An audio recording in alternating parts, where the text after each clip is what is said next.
Hello' friends, welcome back to my YouTube channel. মই অনুৰাগ শৰ্মা। আপোনালোক সকলোকে পুনৰবাৰ স্বাগতম জনাইছোঁ মোৰ ইউটিউব চেনেলটোলৈ।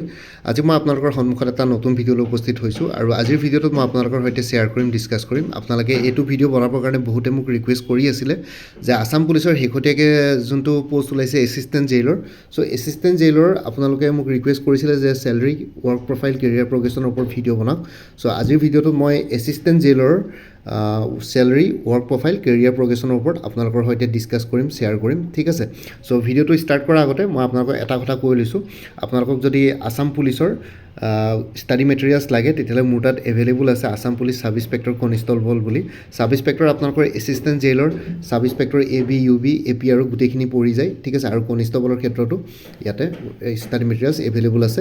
250 ৰুপিছত এভেইলেবল আছে। ষ্টাডি মেটেৰিয়েলছখিনি PDF ফৰ্মেটত পাই যাব। MCQs ৱেইট আছে। চ' আপোনালোকৰ একো প্ৰব্লেম নহয়। এইটো নাম্বাৰত হোৱাটছএপ কৰিব পাৰে 9706557851। ঠিক তেনেদৰে আছাম কম্পিটিটিভ এক্সামছ বুলিও এটা কোৰ্চ আছে। এইটো 400 ৰুপিছত এভেইলেবল আছে। এইটো কোৰ্চ কিনিলে আপোনালোকে Assam police, ADRE, DSS, DME, Guwahati high court আৰু APSCৰ ডিপাৰ্টমেণ্টেল এক্সামছবিলাকো কভাৰ হৈ যাব, কাৰণ ইয়াতে কোৰ্চ মেটেৰিয়েলছৰ বাহিৰে 23খন প্ৰিভিয়াছ ইয়েৰ কুৱেশ্যন পেপাৰ্ছো ইয়াতে কভাৰ কৰা হৈছে উইথ এনচাৰ কিজ। চ' আপোনালোকে এই গোটেইখিনি বস্তু পাই যাব। এইটো নাম্বাৰত হোৱাটছএপ কৰিব পাৰে 9706557851, ঠিক আছে। চ' এতিয়া আমি ভিডিঅ'টোলৈ আহিছোঁ। ফাৰ্ষ্টে এছিষ্টেণ্ট জেইলৰ এইটো এটা ক্লাছ 3 পষ্ট হয়, ঠিক আছে। ক্লাছ 3 পষ্ট হয়, 8700 পে' বেণ্ডত পৰে। এইটো ক্লাছ 3 কেইবাটাও কেটেগৰী থাকে, গ্ৰেড পে' বেলেগ বেলেগ থাকে। এইটো 8700, এইটো ক্লাছ 3 অলপ হাইয়েষ্ট গ্ৰেড পে'ত পৰে আছাম পুলিচৰ ছাব ইনস্পেক্টৰসকলৰ, ঠিক আছে। চ' ইয়াতে চেলাৰী কেলকুলেশ্যন কৰোঁতে পে' স্কেলটো চাম আমি। 14,000 to 70,000 পে' স্কেলত পৰে আৰু গ্ৰেড পে'টো হৈ গ'ল 8,700 পে' বেণ্ড 2ত পৰে, ঠিক আছে। আৰু লগতে পে' স্কেলটো বেছিক পে'টো যেতিয়া কেলকুলেট কৰিম তেতিয়া আমি মিনিমাম 14,000 পৰা ষ্টাৰ্ট হয়, মেক্সিমাম 70,000লৈকে যায় ইয়াৰে যোনটো পে' স্কেল আছে। চ' বেছিক পে'টো 14,000 প্লাছ গ্ৰেড পে' 8,700, 22,700 হ'ল। এতিয়া dearness allowance with effect from 1 July 2025, 58% of basic pay' চলি আছে। চ' ইয়াতে 58% অফ বেছিক পে' যদি ধৰোঁ তেনেহ'লে 13,166 হ'ব। হাউচ ৰেণ্ট এলাৱেঞ্চ 10%, 8% আৰু 7% অফ বেছিক পে'। গুৱাহাটীৰ নিচিনা মেট্ৰ'পলিছ চহৰত আপোনালোকৰ পষ্টিং হ'লে 10% পায়। অন্য বাকী যোৰহাট, তেজপুৰ, ডিব্ৰুগড় তেনেকুৱা চহৰত পষ্টিং পালে 8% আৰু 7% অফ বেছিক পে' যেতিয়া আপোনালোকে ডিষ্ট্ৰিক্ট বা ছাব ডিষ্ট্ৰিক্ট বা ছেমি আৰ্বান এৰিয়াছবিলাকত পষ্টিং পায় তেতিয়া পায়। আৰু জেনেৰেলি যদি আপোনালোকক কোৱাৰ্টাৰ এলট হয় তেতিয়াহ'লে এই হাউচ ৰেণ্ট এলাৱেঞ্চটো নাপায়, ঠিক আছে। চ' ইয়াতে যেতিয়া কেলকুলেট কৰিম 10% অফ বেছিক পে' ধৰিছোঁ, গুৱাহাটীত পষ্টিং হ'লে কিমান পাব পাৰে তেতিয়াহ'লে হ'ব 10% of basic pay' 2,270 rupees. Medical allowance 600, gross চেলাৰিটি হৈ গ'ল 22,700 প্লাছ 13,166 প্লাছ 2,270 প্লাছ 600, ঠিক আছে। গোটেইকেইটা যদি এড কৰোঁ, ঠিক আছে, basic pay' DA, HRA, medical allowance গোটেইকেইটা এড কৰিলে মানে গ্ৰছ চেলাৰিটি হৈ গ'ল 38,736। আৰু ইয়াতে ডিডাকশ্যনছ থাকিব NPS আৰু UPSত, নেশ্যনেল পেঞ্চন ছিষ্টেম আৰু ইউনিফাইড পেঞ্চন স্কীমত। So' 10% of basic pay' plus DA যদি ডিডাক্ট হয় 10% অফ 35,866, 3,587 ৰুপিজ আপোনালোকৰ ডিডাক্ট হ'ব। আপোনালোকে NPS বা UPS যোনটোৱে আপোনালোকে ইয়াতে আপোনালোকে লয় সেইটোৰ ভিত্তিত 3,587 ৰুপিজ ইয়াতে ডিডাক্ট হ'ব। গ্ৰুপ ইঞ্চুৰেঞ্চ স্কীমৰ কাৰণে 200 ৰুপিজ এটা ডিডাক্ট হ'ব। মুখ্যমন্ত্ৰী লোক সেৱক আৰোগ্য যোজনা MMLSAY 225, professional tax 208, total deduction হৈ গ'ল 3,587 plus 200 plus 225 plus 208, 4,220 rupees total deductions ইয়াতে হ'ব, ঠিক আছে। এতিয়া নেট ইনহেণ্ড চেলাৰী হৈ গ'ল, যোনটো গ্ৰছ চেলাৰী পাইছিলে 38,736, সেইটো মাইনাছ টোটেল ডিডাকশ্যনছ হৈ গ'ল 4,220, হৈ গ'ল 34,516 plus travelling allowance plus special allowance plus uniform allowance, ঠিক আছে। ইউনিফৰ্মৰ মেইনটেনেঞ্চৰ কাৰণেও পুলিচ ডিপাৰ্টমেণ্টে প্ৰত্যেক মাহে কিবা কিবি এটা এমাউণ্ট পায়, ঠিক আছে। সেইটো মই ইয়াতে এড কৰা নাই, একজেক্টলি মই নাজানো। আৰু লগতে স্পেচিয়েল এলাৱেঞ্চ থাকে যেতিয়া আপোনালোকৰ VIP duty, VVIP duty, election duty, সেইবিলাকৰ স্পেচিয়েল এলাৱেঞ্চেছ থাকে। আৰু লগতে ট্ৰেভেলিং এলাৱেঞ্চটো ইয়াতে পুলিচেতো জেনেৰেলি ডিউটিৰ কাৰণে বাহিৰত গ'লে ট্ৰেভেলিং এলাৱেঞ্চ পায়। খালি এতিয়া জেইলৰ ক্ষেত্ৰত ইয়াতে জেনেৰেলি আপোনালোকৰ জেইল প্ৰিমিচেছবিলাকৰ ভিতৰত ডিউটি হ'ব। চ' সেইটো কাৰণে ট্ৰেভেলিং এলাৱেঞ্চেছ ইয়াতে হয়তো ৰেগুলাৰ বেচিছত ইয়াতে নাথাকিব পাৰে, ঠিক আছে। চ' তথাপিতো মই কৈছোঁ যে নেট ইনহেণ্ড ষ্টাৰ্টিং চেলাৰী 34,506টো মিনিমাম পাব। তাৰোপৰি ইউনিফৰ্ম এলাৱেঞ্চ, স্পেচিয়েল এলাৱেঞ্চ কিবা কিবি যদি কেনেবাকৈ লাগে তেতিয়াহ'লে ইয়াতকৈ অলপ বাঢ়িব পাৰে চ' এৰাউণ্ড আপোনালোকে 35,000 টকা ষ্টাৰ্টিঙত পাৰ মান্থ চেলাৰী ইয়াতে পাব এছিষ্টেণ্ট জেইলৰ হিচাপে ঠিক আছে চ' এতিয়া সেইটো হৈ গ'ল এতিয়া ৱৰ্ক প্ৰফাইল বা জব ডেছক্ৰিপশ্যনলৈ আহিছোঁ এইটো যোৱাৰ আগতে মই আৰু এবাৰ কৈ দিছোঁ আপোনালোকক আৰু কিছুমান এক্সামছ যোনবিলাকৰ কাৰণে আপোনালোকে প্ৰিপেৰেশ্যন কৰি আছে লাইক গুৱাহাটী হাইকোৰ্টৰ জুডিচিয়েল এছিষ্টেণ্ট তাৰ কাৰণে এটা ফুল কোৰ্চ এভেইলেবল আছে 350ত গুৱাহাটী হাইকোৰ্টৰ জুনিয়ৰ এডমিনিষ্ট্ৰেটিভ এছিষ্টেণ্ট তাৰ কাৰণে এটা ফুল কোৰ্চ এভেইলেবল আছে 375ত আৰু গুৱাহাটী হাইকোৰ্টৰ মাল্টিটাস্কিং ষ্টাফখিনিৰ কাৰণে ফুল কোৰ্চ এভেইলেবল আছে 325 আৰু DSS গ্ৰেড 3 নন টেকনিকেলৰ ফুল কোৰ্চ এভেইলেবল আছে 350ত এইটো নম্বৰ হোৱাটছএপ কৰিব পাৰিব 9706557851 ঠিক আছে ঠিক তেনেদৰে ADRE 3.0 ফুল কোৰ্চ এভেইলেবল আছে 300ত এইটো নম্বৰ হোৱাটছএপ কৰিব পাৰিব 9706557851 বাকী আসাম পুলিচ আৰু আসাম কম্পিটিটিভ এক্সামছৰ কোৰ্চকেইটাৰ কথা ক'লোৱে 250 400 ৰুপিছত এভেইলেবল আছে এতিয়া ভিডিঅ'টোলৈ আহিছোঁ ৱৰ্ক প্ৰফাইল আৰু জব ডেছক্ৰিপশ্যনৰ কথা যদি কওঁ তেতিয়াহ'লে মই আপোনালোকক ভালকৈ বুজাই দিছোঁ আপোনালোকে শুনি লওক ভালকৈ An assistant jailer assists the jailer, jail superintendent in managing prison operations, focusing on inmate security, discipline, and welfare. Their duties involving patrolling, enforcing rules, managing records, handling incidents, and ensuring proper functioning of prison systems, acting as a crucial link in maintaining order and security within the correctional facility. ঠিক আছে ইয়াতে job description বা work প্ৰফাইলৰ যদি কওঁ assistant জেইলৰবিলাকে জেইলৰ বা jail ছুপাৰিণ্টেণ্ডেণ্টবিলাকক assist কৰে ঠিক আছে তেওঁলোকক এছিষ্ট কৰে প্ৰিজন অপাৰেশ্যনছবিলাক মেনেজ কৰাৰ ক্ষেত্ৰত জেইলৰ ভিতৰত ঠিক আছে জেইলবিলাক যোনবিলাক জেইলৰ ভিতৰত যোনখিনি কাম কাজ হয় সেইবিলাকক সেই অপাৰেশ্যনছবিলাকক যোনবিলাক এডমিনিষ্ট্ৰেটিভ কাম কাজ হয় সেইবিলাক অপাৰেশ্যনছত মেনেজ কৰাৰ ক্ষেত্ৰত কি বুলি কয় এছিষ্ট কৰে লগতে ইনমেট ছিকিউৰিটিৰ ক্ষেত্ৰত তেওঁলোকে ফ'কাছ কৰে জেইলত থকা কয়দীখিনিৰ ছিকিউৰিটিৰ কাৰণে যাতে পলাই মেলি নাযায় কিবা কিবি নহয় সেইটোখিনি তাৰ মাজত কাজিয়া পেচাল যদি নহয় কাৰোৰ মাজত ডিচিপ্লিনখিনি ইয়াতে মেইনটেইন কৰিবলগীয়া হয় তেওঁলোকৰ ক্ষেত্ৰত ৱেলফেয়াৰ কৰে ঠিক আছে আৰু লগতে পেট্ৰল দিয়ে গোটেই প্ৰিজনটো পেট্ৰলিং কৰে ৰুলছবিলাক এনফ'ৰ্চ কৰে ঠিক আছে ৰেকৰ্ডছবিলাক মেইনটেইন কৰে ইনচিডেণ্টছবিলাক হেণ্ডেল কৰে কিবা কিবি যদি ইনচিডেণ্টছ থাকে আৰু প্ৰপাৰ ফাংচনিং প্ৰিজন ছিষ্টেমৰ প্ৰপাৰ ফাংচনিঙৰ ক্ষেত্ৰত তেওঁলোকে এটা ক্ৰুচিয়েল ৰোল প্লে কৰে ঠিক আছে আৰু ইয়াতে বাকী মেইনটেইনিং অৰ্ডাৰ আৰু ছিকিউৰিটিৰ ক্ষেত্ৰত তেওঁলোকে এটা ক্ৰুচিয়েল লিংক ইয়াতে ফ'ল' কৰে বা লিংক হিচাপে ইয়াতে তেওঁলোকে কৰ্মৰত থাকে ঠিক আছে আৰু কি ৰেছপনচিবিলিটিছবিলাক যদি চাওঁ ভালকৈ তেতিয়াহ'লে ছিকিউৰিটি এণ্ড ডিচিপ্লিন ৰেগুলাৰ পেট্ৰলছ কৰা হয় ছিকিউৰিটি আৰু ডিচিপ্লিনৰ ক্ষেত্ৰত ৰেকৰ্ডবিলাক মেইনটেইন কৰা হয় ডিছপাৰ্চিং ডিষ্টাৰ্বেঞ্চেছ ঠিক আছে ফাইলিং ৰিপৰ্টছ ফৰ অফেন্সেছ কোনোবাই যদি কিবা অফেন্স কৰে ৰিপৰ্টবিলাক ফাইল কৰে জেইল পলিচিছবিলাক এনফ'ৰ্চ কৰে আৰু লগতে ইনমেট ছেফটিৰ ক্ষেত্ৰত তেওঁলোকে ইয়াতে ধ্যান দিবলগীয়া হয় আৰু এডমিনিষ্ট্ৰেটিভ ডিউটিৰ যদি কথা কওঁ অফিচিয়েল ডকুমেণ্টছবিলাক মেনেজ কৰে মেইনটেইন কৰে ঠিক আছে ৱাৰেণ্টছ ইনমেট বিলঙিংছ যোনবিলাক জেইলৰ ইনমেটবিলাক থাকে সেইবিলাকৰ বিলঙিংছখিনি ঠিক আছে লগতে এক্সপেণ্ডিচাৰ আৰু বাজেটিঙৰ ক্ষেত্ৰতো তেওঁলোকে এইখিনি বস্তু এছিষ্ট কৰিবলগীয়া হয় এডমিনিষ্ট্ৰেটিভ ডিউটিছত ইনমেট ৱেলফেয়াৰ যদি কয় overseeing cleanliness reporting sickness and sometimes conducting counselling prayer sessions ঠিক আছে ছ' ইয়াতে জেইলখনৰ ক্লিনিনেছৰ ক্ষেত্ৰত ছিকনেছ কাৰোবাৰ যদি কিবা বেমাৰ আজাৰ হৈছে সেইখিনি ৰিপৰ্ট কৰা হয় আৰু লগতে কাউন্সেলিঙৰ কিছুমান কাউন্সেলিং ছেশ্যনো তেওঁলোকে কণ্ডাক্ট কৰে ছ' ডেট কয়দীখিনিও তাতে একো প্ৰব্লেম নোহোৱাকৈ থাকিব পাৰে ঠিক আছে অভাৰঅল অপাৰেশ্যনেল ইনচাইটছবিলাকৰ ক্ষেত্ৰত তেতিয়া তেওঁলোকে ছিকিউৰিটি ইকুইপমেণ্টবিলাক মনিটৰ কৰে like CCTV camera and all সেইখিনি বস্তু লগতে ফেচিলিটি ফাংচনেবিলিটি ঠিক আছে যোনবিলাক ফেচিলিটিছ তাতে প্ৰভাইড কৰা হয় ভালকৈ ফাংচন হৈ আছে নাই লেট্ৰিন বাথৰুমবিলাকত ভালকৈ পানী চানী আহিছে নাই সেইবিলাকো ইনস্পেক্ট কৰিবলগীয়া হয় ঠিক আছে আৰু কিবা যদি ক্ৰাইচিছ হয় কিবা যদি প্ৰব্লেম হয় পানীৰ টেপ চেপ বেয়া হৈছে বা কাৰোবাৰ কিবা প্ৰব্লেম হৈছে কোনোবা ৰুমত ধৰক কেনেবাকৈ ছানলাইট ভালকৈ পৰা নাই বা কিবা ধৰণৰ কিবা কাৰণে পানী চানী লিক হৈছে বৰষুণ দিওঁতে ছ' সেইবিলাক বস্তু ৰেছপণ্ড কৰে ক্ৰাইচিছবিলাক ঠিক আছে আৰু লগতে ছাপৰ্ট ৰোলৰ ক্ষেত্ৰত ছাপৰ্ট ৰোল যদি কওঁ তেতিয়াহ'লে acting as a subordinate for the jailer in their absence আৰু জেইলৰ যেতিয়া এবচেণ্ট থাকে তেতিয়াহ'লে তেওঁলোকৰ ছাবঅৰ্ডিনেট হিচাপে তেওঁ ইনচাৰ্জ হিচাপে জেইলৰ এবচেণ্ট থাকিলে মানে তেওঁ জেইলৰ ইনচাৰ্জ হিচাপে তেওঁলোকে ইয়াতে ছাপৰ্টিং ৰোল প্লে কৰে ঠিক আছে আৰু ক'ৰ ফাংচনছবিলাক যদি কওঁ মেইনটেইনিং কাষ্টডি ঠিক আছে ensuring the safe keeping of prisoners and their records ঠিক আছে এতিয়া জেইল যেতিয়া যায় তেতিয়াহ'লে এইটো জুডিচিয়েল কাষ্টডিত থকা বুলি কয় ছ' তেওঁলোকৰ ছেফ কিপিং প্ৰিজনাৰ্ছবিলাকৰ ছেফ কিপিং ভালকৈ ছেফলি ৰখাটো সেইটো ইয়াতে এছিষ্টেণ্ট জেইলৰ ডিউটি হয় মেইনটেইনিং কাষ্টডিৰ ক্ষেত্ৰত আৰু ৰেকৰ্ডছবিলাক তেওঁলোকে ভালকৈ ৰাখিবলগীয়া হয় ইনচিডেণ্ট ৰেছপন্স হ'লে investigation and managing incidents including filing police reports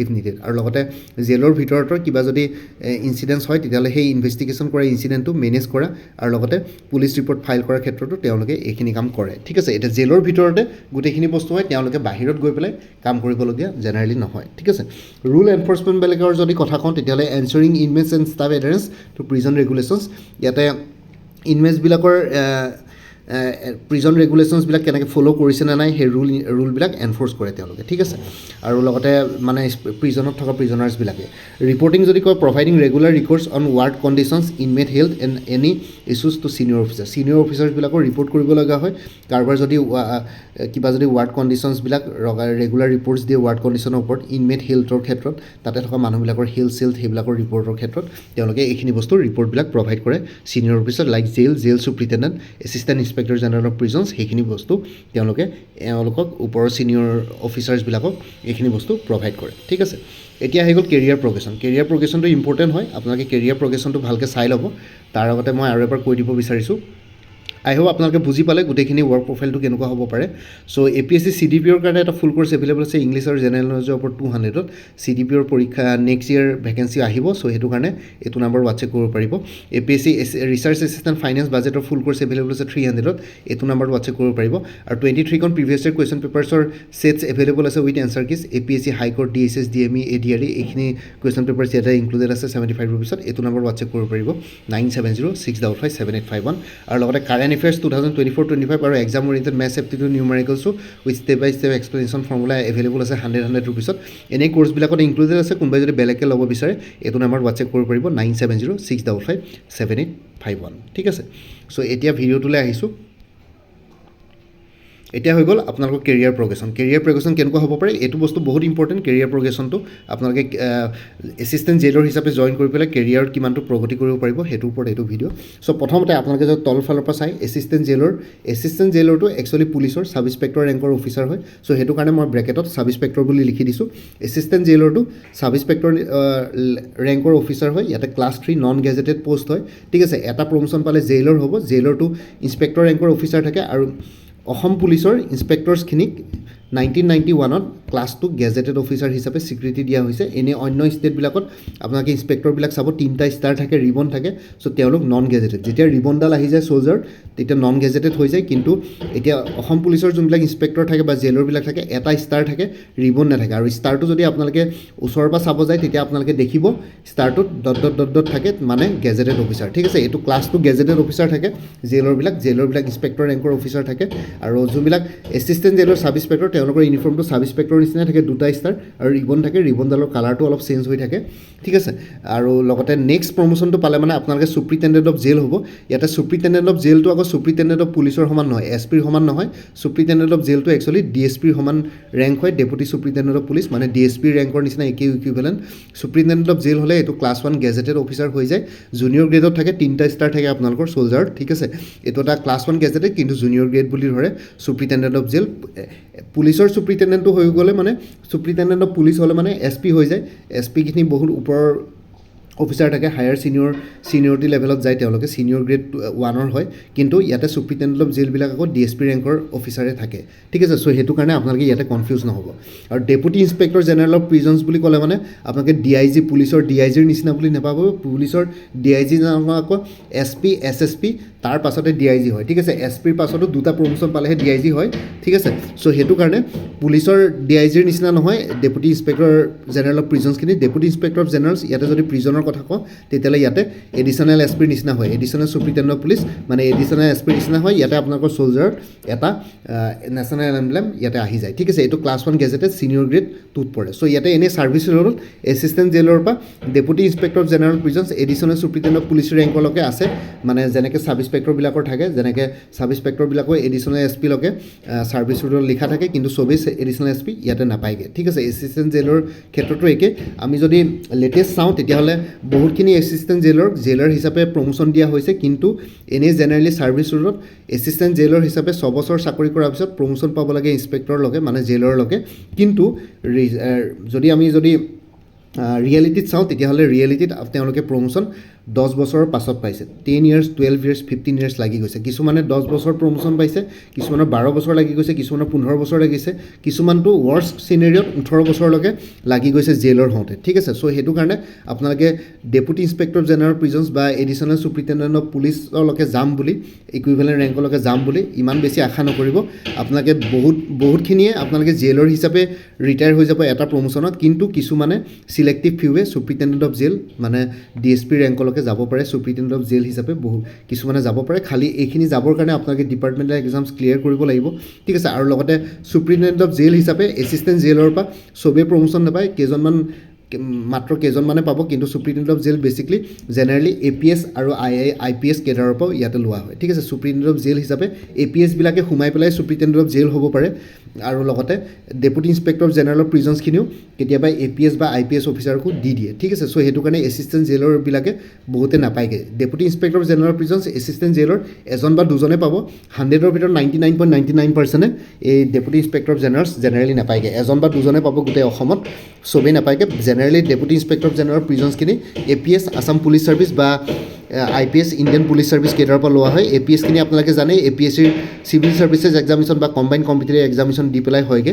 চ' সেইটো কাৰণে আপোনালোকে এছিষ্টেণ্ট জেইলৰ হিচাপে জইন কৰি বহুতখিনিতো জেইলৰতে ৰিটায়াৰ হৈ যায় জেইলৰ হিচাপে, আৰু তাৰ কাৰণে ডিপাৰ্টমেণ্টেল এক্সামছ ক্লিয়াৰ কৰিব লাগে, ছাৰ্ভিচ পাৰফৰ্মেঞ্চ কিবাকিবি সেইখিনি গোটেই ৰিভিউ কৰে, ঠিক আছে। সেইখিনি ইমানো বেছি চিম্পুল প্ৰচেছ নহয়, বহুতখিনি কমপ্লিকেটেড প্ৰচেছ থাকে, ইমান ইজিলি আপোনালোকৰ প্ৰমোশ্যন নিদিয়ে। গোটেইখিনি বস্তু মেইনটেইন কৰিব লাগিব। এনেকুৱা নাভাবিব যে পৰীক্ষাটো পাছ কৰিলে চাকৰিত সোমালে প্ৰমোশ্যন পাব, এনেকুৱা নহয়। ডিপাৰ্টমেণ্টেল এক্সামছবিলাক আপোনালোকে কিতাপ পত্ৰ পঢ়ি থাকিবই লাগিব।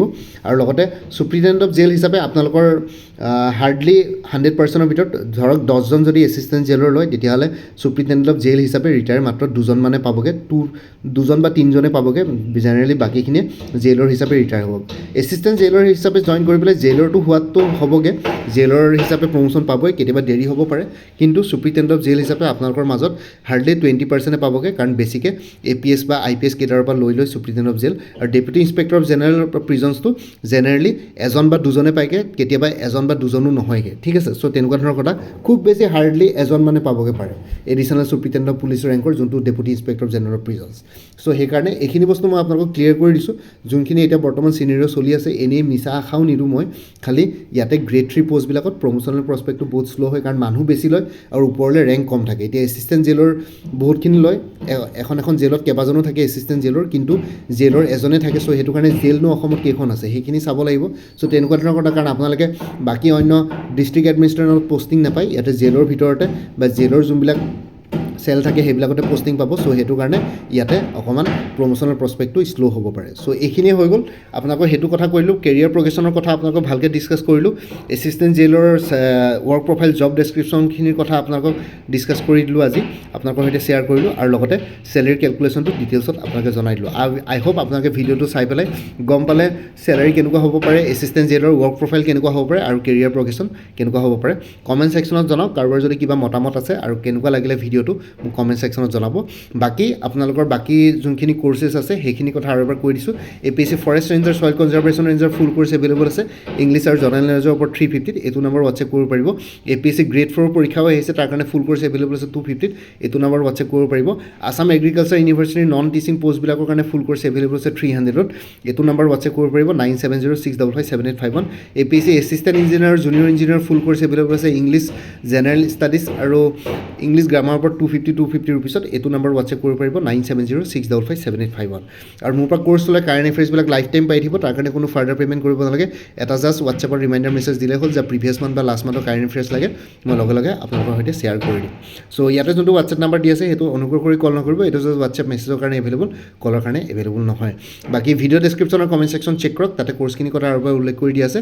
লগতে আগতে যদি মোৰ পৰা কোনোবাই কিবা কৰ্চ লৈ উঠিছিলে এবাৰ জনাই দিব, তেতিয়া আগৰ মেটেৰিয়েলছখিনি বাদ দি যোনখিনি নতুন মেটেৰিয়েলছ লাগিব সেইখিনি ল'লে হ'ল, তেতিয়া প্ৰাইচটো অলপ কমি যাব, ঠিক আছে। বাকী ভিডিঅ' ডেছক্ৰিপশ্যন আৰু কমেণ্ট ছেকশ্যনত মই কৰ্চখিনিৰ কথা আৰু এবাৰ উল্লেখ কৰি দিছোঁ, আপোনালোকে এবাৰ চাই ল'ব পাৰিব। তেতিয়া তাৰ মতে আপোনালোকে কৰ্চবিলাক যোনটো ল'ব বিচাৰে মোক ক'লেই হ'ল, হোৱাটছএপত মেছেজ কৰি, এইটো নম্বৰ 9706557851। মই লগে লগে কৰ্চ ডিটেইলছ আৰু পে'মেণ্টৰ লিংক দিম। পে'মেণ্ট কৰাৰ লগে লগে আপোনালোকে গোটেই কৰ্চটো নিজৰ হোৱাটছএপত PDF ফৰ্মেটত পাই যাব, আৰু কিছুমান এডিশ্যনেল মই লিংকো শ্বেয়াৰ কৰিম, চ' ডেট আপোনালোকৰ হেল্প হয়, ঠিক আছে, গোটেইখিনি বস্তু। চ' এইখিনিয়ে আছিলে আজিৰ ভিডিঅ'টো। বাকী মোৰ আৰু এটা চেনেল আছে অসম IQ বুলি, সেই চেনেলটোৰ লিংকটো ভিডিঅ'টোৰ ডেছক্ৰিপশ্যনত শ্বেয়াৰ কৰিছোঁ, আপোনালোকে সেইটো চেনেলো ছাবস্ক্ৰাইব কৰি ল'ব পাৰিব। পাৰিব যাতে ভৱিষ্যতলৈ এনেকুৱা ধৰণৰ কম্পিটিটিভ এক্সামছবিলাক দিয়াৰ ক্ষেত্ৰত আৰু অলপ এক্সট্ৰা গাইডেঞ্চ পাই যায় বাকী এটা প্লেলিষ্ট ক্ৰিয়েট কৰি থোৱা আছে আছাম পুলিচ সাব ইন্সপেক্টৰ বুলি সেই প্লেলিষ্টৰ লিংকটো ভিডিঅ' ডেছক্ৰিপশ্যনত দি দিম সেই প্লেলিষ্টত গ'লে এই পৰীক্ষাটোৰ লগত জড়িত সকলো ধৰণৰ ভিডিঅ'জ পাই যাব বাকী মোৰ ভিডিঅ'জবোৰ চাই যদি ভাল পায় মোৰ চেনেলটো ছাবস্ক্ৰাইব কৰি ল'ব আৰু লগতে আপোনালোকৰ যিমানখিনি ফেমিলি ফ্ৰেণ্ডছ ৰিলেটিভছ আৰু চিনাকি এক্সপিৰিয়েঞ্চ আছে তেওঁলোকৰ লগত মোৰ চেনেলটো শ্বেয়াৰ কৰিব লগতে কমেণ্ট ছেকশ্যনত জনাব কিবা যদি কুৱেশ্যন থাকে ডাউট থাকে মই নিশ্চয় আপোনালোকৰ কুৱেশ্যনছ আৰু ডাউটছবিলাকৰ ৰিপ্লাই দিবলৈ চেষ্টা কৰিম বাকী আজিৰ ভিডিঅ'টো ইমানতে সমাপ্ত কৰি আপোনালোক সকলোৰ পৰা বিদায় ল'লোঁ কাইলৈ পুনৰ এটা নতুন ভিডিঅ' লৈ আপোনালোকৰ সন্মুখত উপস্থিত হ'ম তেতিয়ালৈকে ভালকৈ প্ৰিপেৰেশ্যন কৰি থাকক সকলোৱে অল দি বেষ্ট থাকিলে bye and take care friends Bharat মাতা কি জয় জয় আই অসম